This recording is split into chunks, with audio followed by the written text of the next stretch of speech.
नमस्कार जी। आज का मेरा विषय है हमें कैसा आईना लेना चाहिए और कहाँ लगाना चाहिए और कौन सी दिशा इसके लिए सर्वोत्तम होती है। यह तो सभी जानते हैं कि आईना लगाने की सर्वोत्तम दिशा पूर्व और उत्तर दिशा होती है, लेकिन अगर इसके अलावा यदि भी अगर हम अपना आईना लगाना चाहें तो कहाँ लगा सकते हैं। हमें तो यह सब तो हम जानते हैं, हमें अपना मास्टर बेडरूम और बेडरूम हमेशा दक्षिण दिशा में साउथ या साउथ वेस्ट में बनाना उत्तम रहता है। यदि हमारा बेड साउथ में यहाँ पर रखा है और हमें तो उसके सामने बिल्कुल भी अपना आईना नहीं रखना चाहिए, क्योंकि हमें बेड के सामने कभी भी अपना आईना नहीं रखना चाहिए। यदि हमें आईना रखना हो तो उत्तर पूर्व में लगा सकते हैं। और इसके अलावा भी यदि हमारा master bedroom south south west में है तो हम वहाँ पर भी उत्तर पूर्व की जगह आईने के लिए प्रयोग करेंगे, क्योंकि यही दिशा उत्तम होती है। क्योंकि हमेशा दक्षिण दिशा से जो हानिकारक और नकारात्मक ऊर्जा आती है वह मिरर से टकरा के वापस होकर वह पॉजिटिव एनर्जी में कन्वर्ट हो जाती है। इसके अलावा हमें दक्षिण दिशा में मिरर लगाने से बिल्कुल अवॉइड करना चाहिए। यदि हमारे दक्षिण दिशा में बेडरूम है या कोई जगह है तो उससे अलग उत्तर पूर्व में ही हमें अपनी आईने के लिए जगह प्रयोग की जानी चाहिए। और पूर्व दिशा में और उत्तर दिशा में लगाया गया आईना हमेशा ही हमारे लिए तरक्की के दरवाजे खोलता है।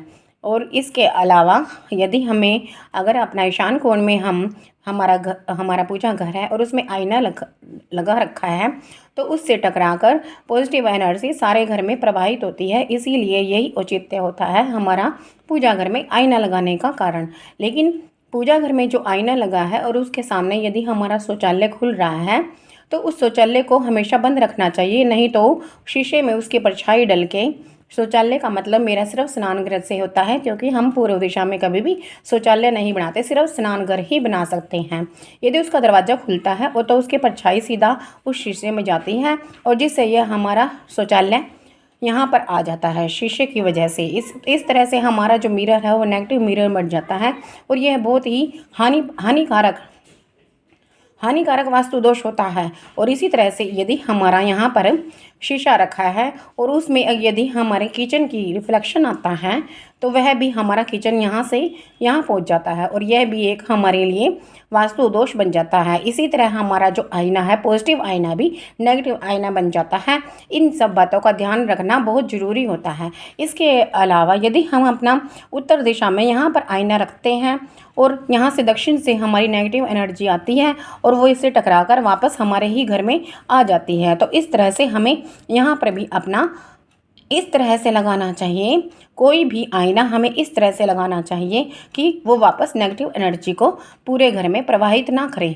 इसके अलावा हम यह सब बात भी जानते हैं कि हम अपनी अलमारी को हमेशा नॉर्थ में रखते हैं, लेकिन हमें धन संबंधी तिजोरी इत्यादि को हम दक्षिण में रखते हैं। तो उसके हिसाब से हमें इसके सामने यदि हम मिरर लगाते हैं, अलमारी के सामने यदि हम मिरर लगाते हैं, लॉकर के सामने यदि हम मिरर लगाते हैं तो उसका रिफ्लेक्शन आके डबल होता है। और हमने तो यह सभी बात सुनी हुई है कि अलमारी में जब भी हम अपनी तिजोरी में कोई शीशा रखते हैं छोटा सा तो हमारा धन डबल हो जाता है।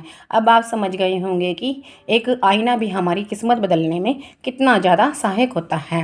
इसलिए हम आईने के लिए सबसे उत्तम दिशा उत्तर पूर्व और उत्तर पूर्व मानते हैं। और कभी भी अपने घर में गोलाकार या अंडाकार शेप का आईना नहीं लगाना चाहिए और दरवाजे से बड़ा आईना भी नहीं होना चाहिए। हमेशा रेक्टेंगल या स्क्वायर का ही आईना हमें प्रयोग में लाना चाहिए और कभी भी टूटा हुआ आईना अपने घर में नहीं रखना चाहिए। यदि हमें दुर्भाग्यवश कभी दक्षिण दिशा में आईना लगाना भी पड़ जाता है तो उसके पीछे हमें थोड़ा सा गैप देना चाहिए और उसे हमेशा ढक कर रखना चाहिए और उसके पीछे हमें पीले रंग का पेंट भी करवा देना चाहिए यदि हमारी दक्षिण की दिशा पर आईना है तो। वैसे दक्षिण की दिशा में यदि हम आईना लगाते हैं तो वह दुर्घटनाओं को बुलावा देता है।